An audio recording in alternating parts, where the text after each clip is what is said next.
This is where many estates lose a lot of value without ever realizing it. If you're selling an inherited house, pricing it correctly the first time is the single biggest decision that factors into how much the estate will actually net. Getting it wrong usually costs far more than people expect. If you're new here, my name is Nate Clark. I'm a probate real estate agent in Austin. I help families, heirs, and executors sell inherited property all the time, all over Central Texas. And this is one of the most important things to determine in your plan of attack moving forward with an inherited house. Now, why is pricing so important the first time around?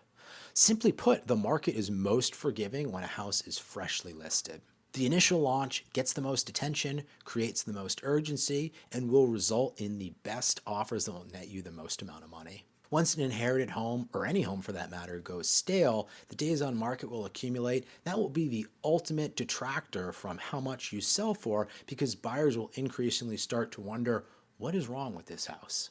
Now, a common mistake is pricing based off of emotional connection to the home, comparing an as-is probate sale to your neighbor's home that sold that was a lot more updated, looking at online estimates like Zillow and all of these other companies, and saying, let's just try it and see what happens. Now, as a funny aside, did you know that the CEO of Zillow actually sold his house for $700,000 less than the Zestimate?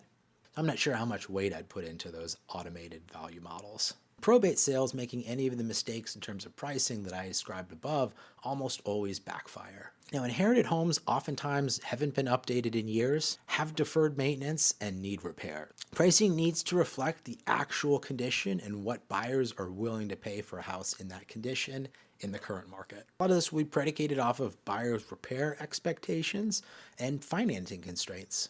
Ignoring conditions leads to fewer showings and weaker offers. It's also worth considering that probate pricing differs from normal retail pricing. Probate's homes usually sell as is, have different buyer pools, and require cleaner, more transparent pricing. Trying to price an as-is probate home like a turnkey retail listing sets the wrong expectations. Overpricing an inherited home typically leads to longer days on market, carrying costs increasing, fewer showings, multiple price reductions, and a much lower net to the seller as an increased cost than if they had a more accurate pricing strategy from the very start.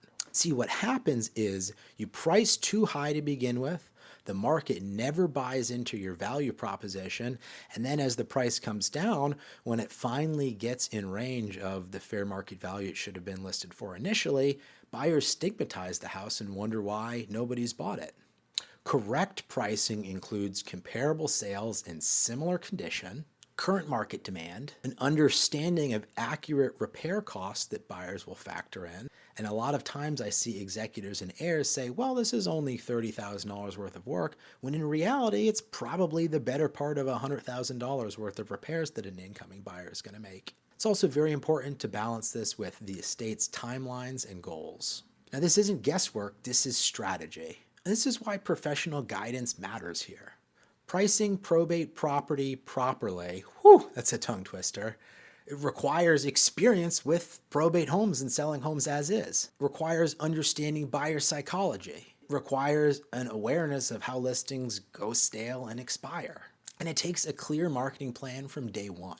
This is where many estates lose a lot of value without ever realizing it. So to wrap it up and put a bow on it, pricing a probate property correctly from the beginning is the single most important decision you will make in the sale of inherited property. Getting this wrong will backfire, create tension, create stress, and have you hanging onto a property for a lot longer than you realistically should be. If you are dealing with an inherited property and you want a realistic, strategic pricing strategy, this is something I do for my clients all the time. Happy to have a conversation and see how this applies to your situation. If you want to call or text or email, I've left all my information in the description down below.